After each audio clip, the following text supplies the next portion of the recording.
Okay, we have a question from the brother. Assalamu alaikum, akhi. Walaikum salam wa rahmatullah. That's a beautiful smile, man. Thank you. Inshallah. I have a question regarding a fellow Muslim. Yeah. A fellow Muslim? A fellow Muslim, yeah. Okay. But he needs some serious advice, yeah. All right. And how to give some serious dawah without being in their face like all the time. Can you give me a scenario just so I understand what you're talking about? It's like a sin that is being committed. A sin that's being committed, yeah? Yeah, continuously. And I have a very close relation to this brother. And you want them to stop that sin? Yeah. Inshallah. All right. Really, I can only give you advice on the matter. Number one is you and I have to accept that we don't have the answers to everything. All right? We have to accept that. Sometimes you can give the best da'wah in the world and it won't enter the brother's heart or the sister's heart. This is normal. You have to be accepting of this. There are prophets on the day of judgment that will stand before Allah with no followers.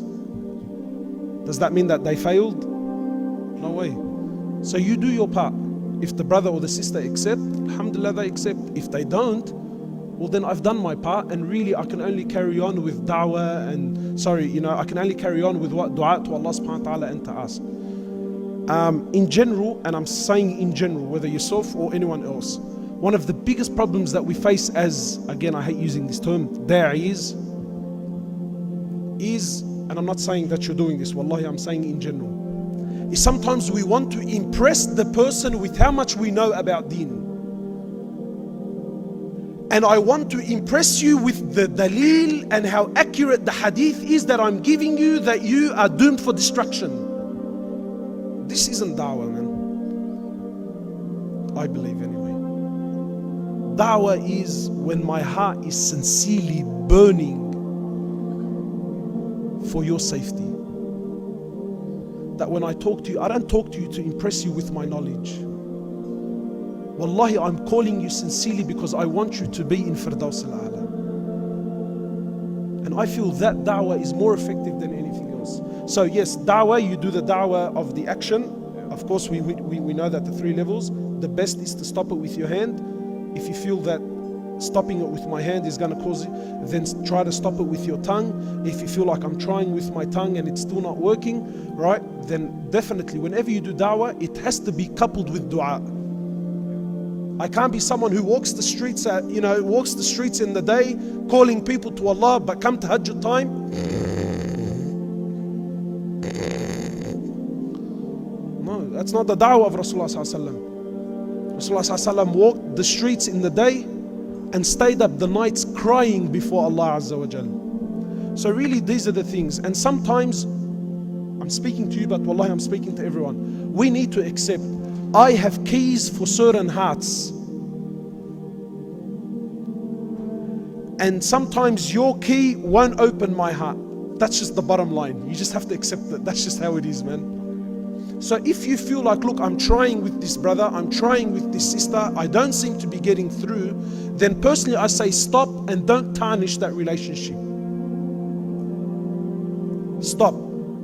Send someone more qualified, or find someone that you feel they respect or they like or they honor or they have a liking towards. Sometimes maybe you can direct someone else to them, you know. But these are the things, and definitely under no circumstance should our dua ever stop. Always crying before Allah, sincerely begging Allah subhanahu wa ta'ala, you know. And if you feel like you're trying something with this brother and it's not working, then try something else. Take him out for lunch, take him out to dinner. You know, one thing that I personally find helps with me, and I'm going to share this with you, and Allahu Alam, maybe sometimes I see a situation. Now I can very easily come in there and do these ones. Please everyone sit down and embrace yourselves. I'm about to send everyone to hellfire, inshallah. Please sit down. Qala Allah Azza wa Jal and Qala Rasulullah Sallallahu Alaihi Wasallam, and here's my hadith and this is the ayah, and who can say I'm wrong? That's not how it works, man. It's not, well, I did this, you know, it's not how it works. Rather, sometimes what I like to do is, if I feel the brother or this, you know, look, he's a bit on edge, he's already intimidated with the fact I have a long beard and I'm wearing abaya, and you know, here comes the religious crew to talk my brains out, right? Sometimes I like using this approach, whereas I would say to the brother, look, wallahi, you know, I was in a dark place. There was a time I wasn't praying, I wasn't fasting, I was indulging in haram, you know, and I felt lost, and I felt this, and I felt that. And wallahi, the only happiness I've ever had is when I came to Allah Azza wa Jal. And wallahi, you know, I'm not better than anyone. Sometimes humbling yourself like that can really affect people. And this person feels like, man, you know what, this person's real. He's not here to impress me with his talk, he's really real, you know, this. And Allahu Alam, you know, personally I believe that people need to see this side in da'wah. That real yearning. That my brother and sister, if we don't change, where do you think we're going? Because sometimes what happens is, brother, I've told him 100 times, may Allah destroy him, inshallah. What's this?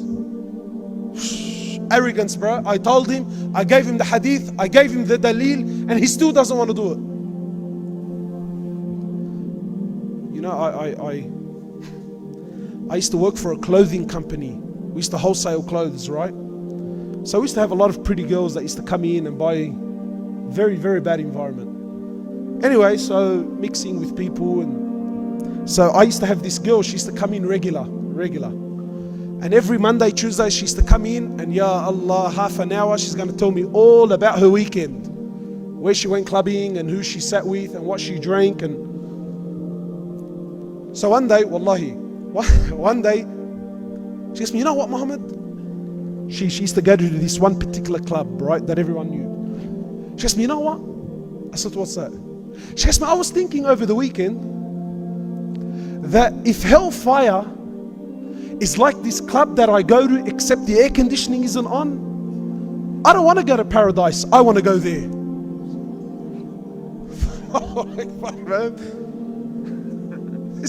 She thought maybe hellfire is, you know, it's very hot, humid, maybe things are a bit cramped. I thought, wow, man.